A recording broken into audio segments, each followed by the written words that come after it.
नमस्कार, देवभूमि IAS academy के YouTube channel में आपका स्वागत है। उत्तराखंड के मध्यकालीन इतिहास में आज का हमारा विशेष टॉपिक है चंद राजवंश। इससे पहले 2 वीडियो हम इसमें दे चुके हैं, तीसरा वीडियो होना है, यानी रतन चंद के बाद का इतिहास कवर करने वाले हम आज। और इसमें एक महत्वपूर्ण टॉपिक आएगा राजा रुद्रचंद। इससे पहले हमने ये पढ़ा था कि उद्यान चंद ने बालेश्वर के मंदिर को बनवाया और विक्रम चंद ने उसके निर्माण कार्य को पूरा किया।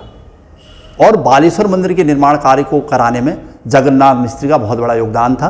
बाद में उसका हाथ कटवा दिया गया और उसने एक हत्या नौला बनाया था एक हाथ से अपनी बेटी कस्तूरी के सहयोग से। अच्छा, इसके बाद धीरे धीरे आगे चलकर कीर्तिचंद का शासन रहा और टाइम पीरियड के हिसाब से 1428 से लेकर 530 है कीर्तिचंद का टाइम पीरियड। और कीर्तिचंद वो पहला राजा माना जाता है अब तक के इतिहास के अनुसार कुमाऊं का या फिर चंद वंश का जिसने गढ़वाल पर आक्रमण किया था। ये प्रश्न यही बना है कीर्तिचंद से अभी तक, गढ़वाल पर आक्रमण करने वाला पहला चंद राजा कौन था? तो कीर्तिचंद था। ध्यान रखिएगा, प्रश्न इंपॉर्टेंट है, पहला ही प्रश्न इंपॉर्टेंट है। लेकिन इस समय गढ़वाल का राजा कौन था अगर प्रश्न पूछता है तो राजा अजयपाल का टाइम पीरियड है, अजयपाल। और हमारे वहाँ अजयपाल का टाइम पीरियड लगभग 1489 से लेकर 1519 तक, कहीं 1517 तक ये माना जाता है। अजयपाल चूंकि परमार वंश का 37वां राजा है और उसने पूरे गढ़ राज्य का एकीकरण करवाया था, सारे गढ़ों को एक कर दिया था। और उसी के समय कीर्तिचंद ने गढ़वाल पर आक्रमण किया था। और यहाँ पर आक्रमण अगर कब किया था ऐसा है तो ये होगा 1491 में किया था। ये कहा जाता है कि 1491 में कीर्तिचंद और गढ़वाल के राजा अजयपाल के मध्य संघर्ष हुआ और इसमें एक बार कीर्तिचंद की जीत हो गई और दूसरी बार कीर्तिचंद हार गया। इसीलिए चूंकि ये क्षेत्र चमोली का बधानगढ़ का इलाका हुआ था, इस वजह से इस युद्ध को बधानगढ़ का युद्ध माना जाता है। मतलब कीर्तिचंद और अजयपाल के मध्य बधानगढ़, जिसे उत्तराखंड का पानीपत भी कहा जाता है, बधानगढ़ का युद्ध हुआ था, बधानगढ़ का युद्ध। और ये बात है 1491 की। और यहीं पर चूंकि दूसरी बार में जब कीर्तिचंद की हार होगी तो संभवतः एक संधि होगी, बधानगढ़ की संधि। और ये जो बधानगढ़ का इलाका है इसका नाम उत्तराखंड के इतिहास में बार बार आता रहेगा। ये वैसे ही है जैसे पानीपत है, इसलिए इसे उत्तराखंड का पानीपत कहा जाता है। ध्यान रखिएगा, पानीपत। तो पहली बार संघर्ष हो रहा है 1491 में राजा कीर्तिचंद और अजयपाल के बीच, परमार वंश का 37वां राजा बधानगढ़। चलिए आगे बढ़ते हैं। कीर्तिचंद अपने पिता रत्नचंद के समान पराक्रमी और प्रतापी शासक था, तभी उसने राजा बनते ही गढ़वाल पर आक्रमण कर दिया था। उसने चंद राजाओं की सीमाओं में विस्तार कर अपने वंश की प्रतिष्ठा में और वृद्धि कर दी। रतनचंद ने ही काम किया था। अच्छा, आगे बढ़कर कीर्तिचंद ने भी इसे आगे बढ़ाया और फिर रत्नचंद ने डोटी राजाओं की डोटी राज्य जो कि सीमा पर पश्चिमी नेपाल से लगा हुआ क्षेत्र था, अपनी स्वतंत्रता के लिए प्रयास किया और पुनः युद्ध हो गया। अंततः कीर्तिचंद, मतलब डोटी राज्य को भी कीर्तिचंद ने पराजित किया है। बधानगढ़ की संधि करनी पड़ी उसे परमार राजा से और डोटी राज्य को उसने पराजित कर दिया। वहाँ कीर्तिचंद की विजय हो गई थी। इसके अलावा जब डोटी राज्य पर उसकी विजय होगी तो उसने अपने साम्राज्य के विस्तार करने के लिए 12 मंडल विजय की थी। 12 मंडल अल्मोड़ा का हिस्सा था। कीर्तिचंद द्वारा 12 मंडल और विशोद जो कि अल्मोड़ा में पड़ता है, और इस पर भी अधिकार कर अपने राज्य में मिला लिया। और खगमरा कोट जो कि अल्मोड़ा में था उस समय, खगमरा कोट का किला कहते हैं हम इसे, और स्यूंद्रा को भी अपने साम्राज्य का भाग बना लिया। मतलब 12 मंडल, विशोद, खगमरा, स्यूंद्रा, इसको अपने साम्राज्य का हिस्सा बना लिया उसने। और इससे संबंधित जानकारी क्या है? कैलारी बोरारो ताम्रपत्र, कैलारी बोरारो में एक ताम्रपत्र मिला है जो उसकी विजयों के बारे में बताता है। काली कुमाऊं के इस क्षेत्र पर भीषण युद्ध के बाद कीर्तिचंद की विजय हुई थी, तो उसे कैलारी बोरारो ताम्रपत्र भी कहते हैं, जो कि काली कुमाऊं मिला है। और कैलारी बोरारो विजय मतलब काली कुमाऊं पर विजय कीर्तिचंद की। अच्छा, इसके बाद उसने कहाँ अभियान किया? पाली पछाऊं, लखनपुर तक का क्षेत्र, द्वाराहाट से लगा हुआ क्षेत्र के राजा कीर्तिचंद की अधीनता स्वीकार कर ली। मतलब पाली पछाऊं या लखनपुर के राजा ने भी कीर्तिचंद की अधीनता स्वीकार कर ली और इस क्षेत्र को अपने राज्य में मिला लिया, यानी कीर्तिचंद का और साम्राज्य विस्तार हो गया। और फिर फलदाकोट, नैनीताल में पड़ता है जो फलदाकोट, यहाँ की भाषा फलदाकोटी, ये हमने पढ़ा है। तो फलदाकोट नैनीताल पर खाती राजाओं का अधिकार था, परंतु युद्ध में खाती राजा मारा गया। अतः राजा ने तराई के जसपुर में कीर्तिपुर नामक किला बसाया। उसने फिर यहाँ से जब उसने फलदा कोट के खाती राजाओं को पराजित कर दिया तो उसके बाद उसने इसी कड़ी में आगे चलकर तराई तक अपना साम्राज्य विस्तार कर लिया और जसपुर के पास कीर्तिपुर नामक एक किला बनाया। तो उसके साम्राज्य विस्तार की बातें चल रही हैं और आगे चलकर कीर्तिचंद के बाद फिर इसी साम्राज्य विस्तार को प्रतापचंद, ताराचंद और मानिकचंद गद्दी पर बैठे। फिर कीर्तिचंद के बाद ये नाम है। इसमें भी ताराचंद से क्वेश्चन पूछा है। ये ताराचंद का टाइम पीरियड 517 से लगभग 533 का टाइम पीरियड है। ये वो टाइम पीरियड है जब मुगल बादशाह बाबर भारत में अफगान साम्राज्य की नींव या फिर अफगानिस्तान से आकर भारत में मुगल साम्राज्य की नींव डालना चाहता था और वो सफल भी हो गया। तो ताराचंद ने के समय पानीपत का प्रथम युद्ध 526 हुआ था और भारत में मुगल साम्राज्य की स्थापना हुई। भारत में जब मुगल साम्राज्य की स्थापना हुई बाबर के द्वारा इब्राहिम लोदी को पराजित कर, तो उस समय चंद राजा कौन था? तो ताराचंद। चलिए नेक्स्ट नाम है माणिकचंद। 533 से 42 माणिकचंद का टाइम पीरियड है कि समय दिल्ली के सुल्तान और इस्लाम शाह सूर के विरोधी खवास खान ने कुमाऊं में शरण ली थी। अब आपको बताया कि 526 में पानीपत के युद्ध के बाद लगातार बाबर ने 4 विजय की और भारत में सत्ता स्थापित कर ली, लेकिन 530 में बाबर की मृत्यु हो गई, हुमायूं के बाद सत्ता आ गई और फिर हुमायूं गद्दी पर बैठ गया। लेकिन हुमायूं का सबसे बड़ा शत्रु था शेर शाह सूरी, जो खुद भी अफगान था और बंगाल राज्य पर उसका बोलबाला था। और हुमायूं ने कई बार अभियान किए, लेकिन चौसा और बिलग्राम के युद्ध में हुमायूं की हो गई हार। 539 और 40 में, चौसा यानी बिलग्राम के युद्ध में जब हुमायूं की हार हो गई तो हुमायूं ईरान की ओर चला गया। ईरान के राजा सह तहमास्पी की मदद से भारत पर फिर से उसने अपने प्रभुत्व स्थापित कर लिया 555 में। लेकिन इस दौरान यानी 540 में भारत में शेर शाह सूरी का राज हुआ, यानी बहलोल लोदी के बाद भारत में दूसरे अफगान साम्राज्य की नींव पड़ गई। लेकिन 545 में शेर शाह सूरी युद्ध के दौरान मारा गया और उसके 3 पुत्रों ने भारत पर अधिकार स्थापित कर लिया। उसमें से एक था इस्लाम शाह सूर, यानी शेर शाह सूरी के बेटे की बात हो रही है। तो उस समय क्या हुआ, माणिकचंद के समय की घटना क्या आई कि जो दिल्ली का सुल्तान था इस्लाम शाह सूरी यानी शेर शाह सूरी का बेटा के विरोधी, इसका जो विरोधी था खवास खां, उसने कुमाऊं में शरण ले ली थी। मतलब ये कहिए कि माणिकचंद ने इस्लाम शाह सूरी के विरोधी खवास खां को कुमाऊं में शरण दे दी। माणिकचंद ने इस्लाम शाह सूरी के पास नज़्म भेजकर वीरता का, मतलब ये माणिकचंद के कहने पर ऐसा हुआ कहते हैं लोग, यानी माणिकचंद ने भी वीरता का परिचय दिया। इसका उल्लेख करना बड़ा मुश्किल है, लेकिन फिर भी मुस्लिम इतिहासकारों ने इसका उल्लेख किया हुआ है। इसमें इतिहासकार अब्दुल्ला ने तारीख़ दाऊदी में इस राजा की प्रशंसा की है, मतलब कुछ क्षेत्रीय राजा माणिकचंद की प्रशंसा की है कि उसने इस्लाम शाह सूरी के विरोधी खवास खां को कुमाऊं में शरण दी थी। तो प्रश्न अगर ऐसा पूछे किस चंद राजा ने इस्लाम शाह सूरी के विरोधी खवास खां को कुमाऊं में शरण दी थी, तो होगा माणिकचंद। चलिए इसका उल्लेख कहाँ मिलता है, तो अब्दुल्ला की पुस्तक तारीख़ दाऊदी में। माणिकचंद के बाद, इसके बाद माणिकचंद के बाद कल्याण चंद तृतीय ये गद्दी पर बैठे 1542 से 51 तक। और कल्याण चंद अत्याचारी राजा माना जाता है, क्रूर और अत्याचारी, क्योंकि कल्याण चंद नाम से चंद्रवंश में कई राजा हैं, तो अतः उसे कली कल्याण चंद कहा गया, कलयुग का कल्याण चंद। इसकी वजह से जनता में घोर असंतोष व्याप्त था और बाद में फिर पूर्ण चंद गद्दी पर बैठा दिए गए और फिर दरबार में अराजकता चलती रही। और फिर एक योग्य व्यक्ति यानी चंद वंश के एक बुजुर्ग व्यक्ति, एक योग्य व्यक्ति भीष्म चंद को गद्दी पर बैठाना पड़ा इस अराजकता से निपटने के लिए। इसलिए भीष्म चंद राजा बन गए।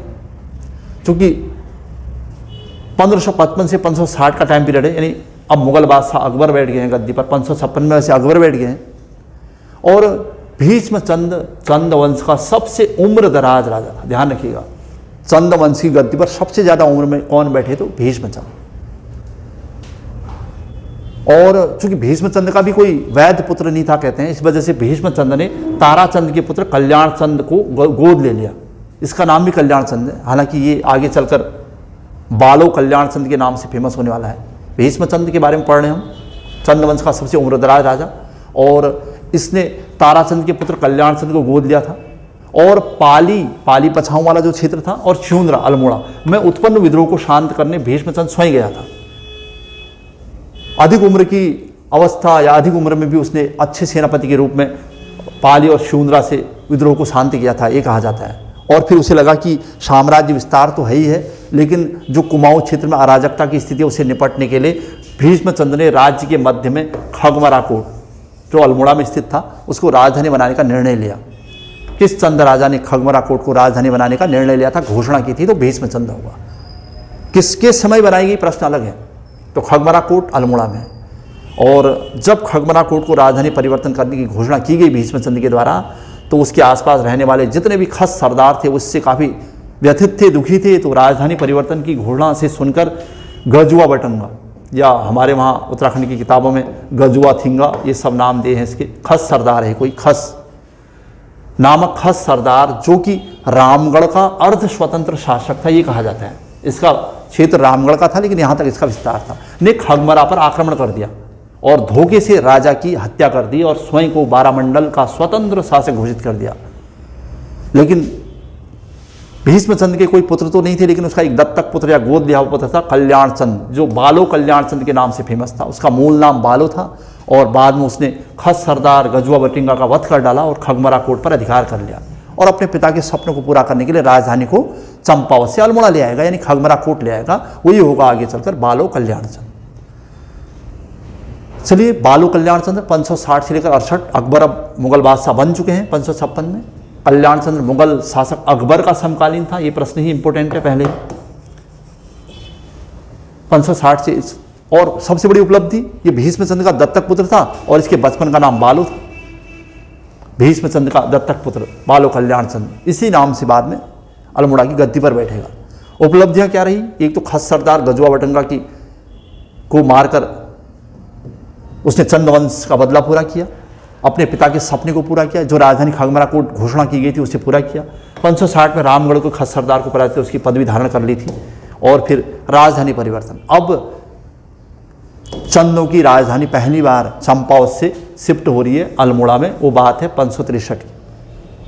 563 में अपने पिता भीष्मचंद्र की इच्छा के अनुरूप खगमरा कोट के पहाड़ी पर अल्मोड़ा आलमनगर नामक नगर बसाया गया और उसे राजधानी बनाया गया। जिसे मतलब ये पूछेगा कि खगमरा कोट को राजधानी किसने बनाया, तो आप कहोगे बालो कल्याण चंद ने। किसने घोषित किया? तो भीष्मचंद्र ने। उस समय खगमरा कोट पर जब राजधानी बनाएगी, उससे पहले उस किले का नाम या उस जगह का नाम क्या था? तो राजापुर कहा जाता था उसे।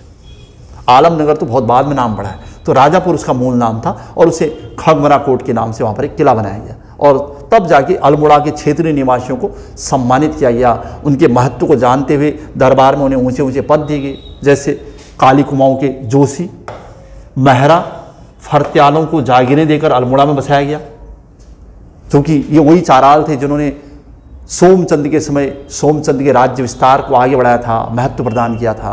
और फिर इसके अलावा कौन?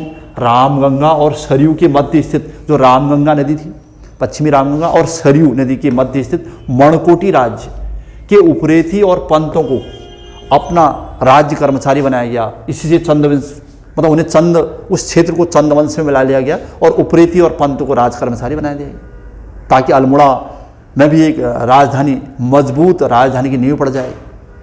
ये काम थे बालो कल्याण चंद के। और फिर एक बालो कल्याण चंद ने शोर राज्य, शोर यानी पिथौरागढ़ की बात हो रही है, का विलय चंद राज्य में करवा लिया, जो उसकी डोटी राजा हरिमल्ल की बहन से दहेज के रूप में मिला था। जबकि राजा ने सेरा, मतलब जब राजा का विस्तार महत्व बढ़ने लगा, तो अब बचा सोर राज्य, सोर यानी पिथौरागढ़, और सोर के अंतर्गत शेरा मंडल भी हुआ करता था, डीडी हाट का क्षेत्र। अब बालो कल्याण चंद का विवाह होना है सोर राज्य। तो ये पूछा है कि डोटी राजा, यानी उस समय उसको पश्चिमी नेपाल यानी डोटी कहते थे, सोर शेरा मंडल। सोर तो पिथौरागढ़ आया, शेरा मंडल डीडी हाट, तो डीडी हाट के पश्चिमी नेपाल लगता था। इस वजह से ये पूछा है कि बालो कल्याण चंद ने शोर राज्य का विलय चंद राज्य में करवा लिया, यानी शोर राज्य को चंद राज्य में मिला लिया, यानी पिथौरागढ़ को। कैसे? जो उसकी डोटी राजा हरिमल्ल की बहन से दहेज के रूप में मिला था। जब उसने डोटी राज्य से विवाह किया वहाँ के राजा हरिमल्ल की बहन से, तो उसे दहेज के रूप में मिला था। जबकि राजा चाहता था कि उसे शेरा मंडल यानी डीडी हाट का भाग मिले, लेकिन उसे मिल पाया केवल शोर राज्य। तो कुल मिला के जब उसने अल्मोड़ा को राजधानी बनाया, तो उसे शेरा मंडल का यानी डीडी हाट या फिर डोटी राज्य के हरिमल्ल की बहन से उसका विवाह हुआ और दहेज के रूप में उसे शोर राज्य दिया गया, यानी शोर राज्य उसे मिल गया। जबकि उसकी डिमांड थी कि शेरा राज्य मिले, लेकिन शेरा राज्य की देने के मतलब सेरा राज्य देने के वायदे के बावजूद भी उसे छोड़ दिया गया था। बाद में इसी का पुत्र इसका बदला लेगा और सेरा मंडल को भी अपने राज्य में मिला लेगा। ये कहानी भी आने वाली है आगे चलकर। खैर, इसके अलावा और क्या क्या राजा ने, दानपुर के छोटे छोटे खस राज्य को पराजित कर अपने साम्राज्य का अंग बना लिया। मुगलों द्वारा भी उसे बालो कल्याण चंद पुकारा जाता था। ये बालो कल्याण चंद मुगलों द्वारा भी इसे कहा जाता था, हालांकि बालो उसके बचपन का नाम था। प्रमाण क्या है, कल पानी गाढ़ भेटा ताम्रपत्र, पिथौरागढ़ से मिला है, काला पानी गाढ़ भेटा ताम्रपत्र भी इसे कहते हैं, से जानकारी मिलती है कि उसने महाराजा धीराज की उपाधि ली। बालो कल्याण चंद पहला राजा आया है, हालांकि इससे पहले गरुड़ ज्ञानचंद ने भी उपाधियां ली है महाराजा धीराज की, लेकिन अल्मोड़ा का पहला राजा जिसने महाराजा धीराज की उपाधि ली तो वो बालो कल्याण चंद है। और फिर अल्मोड़ा को बसाने के क्रम में ही उसने अल्मोड़ा में एक महत्वपूर्ण किला बनाया था। कल्याण चंद यानी बालो कल्याण चंद द्वारा अल्मोड़ा के पलटन बाजार में लाल मंडी किला अल्मोड़ा में, खगमरा कोट का किला भीष्म चंद ने बसाया, ध्यान रखिएगा, जबकि खगमरा कोट को राजधानी बालो कल्याण चंद ने बनाई। लेकिन अल्मोड़ा में पलटन बाजार में लाल मंडी का किला किसने बनाया, तो कल्याण चंद यानी बालो कल्याण चंद ने। बाद में अंग्रेजी के बाद इसे फोर्ट मायरा कहा जाने लगा, क्योंकि गोरखा राज स्थापित हो गया था अल्मोड़ा में, और लॉर्ड डलहौजी जो कि अंग्रेज था उसकी मदद से अल्मोड़ा में गोरखा राज समाप्त हो गया। उसी लॉर्ड डलहौजी का मूल नाम था मायरा या मोयरा, इस वजह से लॉर्ड डलहौजी के नाम पर इस लाल मंडी किले का नाम फोर्ट मायरा कर दिया गया। तो एक लंबा सा इतिहास। चलिए अब इस कड़ी में एक महत्वपूर्ण राजा आए, राजा रुद्रचंद। बालो कल्याण चंद के बाद राजा रुद्रचंद का शासन रहा। इस वंश के 45वें राजा है रुद्रचंद, और एक बहुत बड़ा सा नाम है, बहुत सारे क्वेश्चन है यहाँ पर। और इस समय मुगल बादशाह कौन था अगर पूछेगा तो अकबर, 556 से 1605 अकबर का टाइम पीरियड है। अकबर के समकालीन राजा रुद्रचंद को राजा रूपचंद भी लिखा है उत्तराखंड की किताबों में, तो सब चल जाएगा। रूपवान, शौर्यवान और बुद्धिमान थे राजा। चंद वंश में सबसे बुद्धिमान राजा हैं, संस्कृत के ज्ञानी थे वो, संस्कृत की शिक्षा के उन्होंने बहुत सारे बच्चों को वहाँ से स्कॉलरशिप के माध्यम से दूर दराज के क्षेत्रों में भेजा था रुद्रचंद ने। तो खैर, प्रारंभ में स्वतंत्र राजा थे, लेकिन 1527 में अकबर की अधीनता स्वीकार कर कुमाऊं को करत राज्य भी बनाया उन्होंने, मतलब मुगलों से नज़दीकियाँ बढ़ाई, और 1587 में अकबर की अधीनता स्वीकार कर ली थी और कुमाऊं को एक करत राज्य बना लिया था। चलिए, अच्छा सा प्रश्न मिले हमें रुद्रचंद से, और देखते हैं। खैर, रुद्रचंद जैसे ही गद्दी पर बैठे 568 में, तो उसी समय हुसैन खां टुकड़िया ने 569 में तराई पर कब्जा कर लिया था। हुसैन खां टुकड़िया रोहेलखंड से संबंधित एक क्षेत्रीय जागीरदार जमींदार था, और उसने तराई पर कब्जा कर लिया। और शाहजहांपुर के अंतर्गत ये था, कहाँ उस समय ये कहाँ का राजा था या क्षेत्रीय जमींदार था, तो शाहजहांपुर के अंतर्गत काठ तथा गोला ये क्षेत्र हैं। और लखनऊ का नवाब, मतलब काठ और गोला शाहजहांपुर का हिस्सा था इसके पास, और ये लखनऊ का नवाब भी था और दिल्ली का सूबेदार भी था मुगलों के अंतर्गत। मतलब इसको मुगलों की सहायता, इसका मतलब वो दिल्ली का सूबेदार रहा है और लखनऊ का नवाब रहा है, और शाहजहांपुर के अंतर्गत जो काठ और गोला क्षेत्र था उसका भी ये जागीरदार रहा है। ये है हुसैन खां टुकड़िया, मतलब बहुत बड़ा नाम था। इसने रुद्रचंद के समय 1569 में तराई क्षेत्र पर कब्जा कर लिया। अब्दुल कादिर बदायूनी ने मुंतखब उल तवारीख की पुस्तक है, अब्दुल कादिर बदायूनी की, उत्तराखंड में का भी जिक्र है इसमें। मैं बताया है कि हुसैन खां टुकड़िया ने एक विशाल सेना के साथ तराई भाबर को लूटा और 80,000 सैनिकों के साथ कुमाऊं पर तबाही मचा दी, लेकिन बरसात के समय उसकी सेना भी भयंकर आपदा से घिर गई। ये लिखता है अब्दुल कादिर बदायूनी अपनी पुस्तक मुंतखब। तो उत्तराखंड से संबंधित चंद राज्य के इतिहास के बारे में जानकारी देने वाली एक पुस्तक और मिली हमें, मुंतखब उल तवारीख। किसकी है, तो अब्दुल कादिर बदायूनी की। ध्यान रखिएगा, क्वेश्चन पूछा है कि उत्तराखंड के चंद वंश के बारे में जानकारी देने वाली इनमें से कौन सी पुस्तक नहीं है। मैंने पहले भी इसका जिक्र किया है। तो बाबर की आत्मकथा तुजुके बाबरी, जो कि चंद वंश के बारे में जानकारी नहीं देती है। उसके बाद चाहे वो फिरोज, चाहे वो जहांगीर की आत्मकथा हो या फिर अब्दुल कादिर बदायूनी की पुस्तक हो, ये सब कहीं न कहीं उत्तराखंड के बारे में जानकारी देती है। चलिए आगे बढ़ रहे हैं हम लोग। उसके बाद 575 में क्या हुआ, फिर से हुसैन खां टुकड़िया ने दूसरी बार कुमाऊं पर आक्रमण कर दिया, तराई भाबर पर। मतलब 575 में तराई भाबर पर दूसरा आक्रमण हुआ। तो 69 और 75 में 2 आक्रमण हुआ और पर्वतीय क्षेत्र में स्थित मंदिरों को लूटा। जब अकबर ने उसे दिल्ली दरबार में उपस्थित होने का आदेश दिया तो उसकी मृत्यु हो गई। तो दूसरी बार अपने आक्रमण में ना हुसैन खां टुकड़िया ने कुमाऊं के बहुत सारे मंदिर को लूट डाला। तब इसकी शिकायत अकबर से की गई। तो अकबर ने उसे दिल्ली दरबार उपस्थित होने का आदेश दिया हुसैन खान टुकड़िया को, लेकिन इसी दौरान उसकी मृत्यु हो गई। जब हुसैन खान टुकड़िया का तराई भाबर से जाने का मतलब था कि अब तराई भाबर पर रुद्रचंद का अधिकार स्थापित हो जाएगा। रुद्रचंद भी शक्तिशाली थे, बलशाली थे और रूपवान, सौंदर्यवान, बहुत बड़ा सा नाम था रुद्रचंद का उत्तराखंड के इतिहास में। और हुसैन खान की मृत्यु के बाद रुद्रचंद ने संपूर्ण तराई भाबर पर अधिकार कर लिया, ये कहा जाता है। अच्छा, उसके बाद और क्या प्रश्न बने हैं? रुद्रचंद द्वारा अकबर से भेंट हुई है, हालांकि अकबर की अधीनता स्वीकार कर चुके हैं रुद्रचंद, लेकिन 1528 में उसके बाद भी अकबर से भेंट हुई है। जब सम्राट को ये खबर पहुंच गई कि अब तराई भाबर का क्षेत्र रुद्रचंद के हाथों में आ गया और रुद्रचंद पर उस पर बिना मुगल दरबार से सहमति ले ही आधिपत्य स्थापित करना चाहता है, तो इसकी शिकायत मुगल दरबार पहुंचाई गई। तो अकबर ने रुद्रचंद को मुगल दरबार उपस्थित होने का आदेश भेजा, संदेश भेजा। तो ऐसे में जब रुद्रचंद ने इसको सुना का अनसुना कर दिया, तो तब उस समय अवध, लखनऊ क्षेत्र में उस समय मुगल दरबार में कटेहर, लखनऊ के समीप एक क्षेत्र था। तो रुद्रचंद से निपटने के लिए, रुद्रचंद को दिल्ली दरबार जबरदस्ती उपस्थिति दिलवाने के लिए कटहर की एक विशाल सेना रुद्रचंद की सेना के लिए भेजी गई कि रुद्रचंद को पकड़कर लाया जाए, ताकि रुद्रचंद को दंड दिया जा सके। वो किस प्रकार, किसके आदेश के तहत तराई भाबर को अपने अधिकार में लेना चाहता है। तो कटहर की सेना की एक विशाल सेना मुगल दरबार, मुगलों की सेना के साथ अंततः रुद्रचंद के खिलाफ युद्ध के लिए शामिल होगी। तो ऐसे में रुद्रचंद को लगा कि इस विशाल सेना का सामना करना असंभव है। तब रुद्रचंद ने एक प्रस्ताव रखा कि मुगलों की या कटहर के नवाब की का सबसे वीर सेनापति से रुद्रचंद अगर युद्ध लड़ता है, मल्ल युद्ध, तो इससे राजा की वीरता और बुद्धिमत्ता का पता चलेगा। बशर्ते मुगल सेना के बदले एक छोटे से चंद राज्य की सेना नहीं टिक सकती है। तो यानी रुद्रचंद ने अपनी बुद्धि के बल पर अंततः कटहर के नवाब से युद्ध लड़ा और इस युद्ध को इक्फा का युद्ध कहा जाता है। और इसमें रुद्रचंद की हो गई जीत। जब जीत हो गई तो अकबर रुद्रचंद की बुद्धिमत्ता से काफ़ी प्रभावित हुए। तब जाके रुद्रचंद अकबर से मिलने लाहौर में गए थे, ध्यान रखिएगा।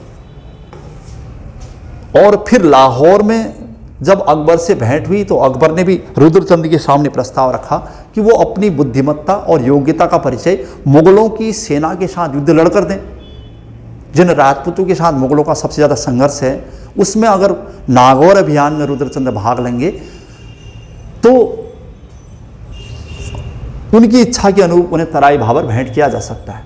तो अंततः रुद्रचंद ने इक्फा के युद्ध के बाद अकबर से लाहौर में भेंट की और फिर नागौर के युद्ध में, यानी राजस्थान में राजपूतों के खिलाफ अकबर की सेना के साथ भाग लिया और वीरता का परिचय दिया। और अंततः रुद्रचंद को 84 मील की जागीर यानी खिल्लत के रूप में प्रदान कर दी गई, जिसमें संपूर्ण तराई और भाबर आता था।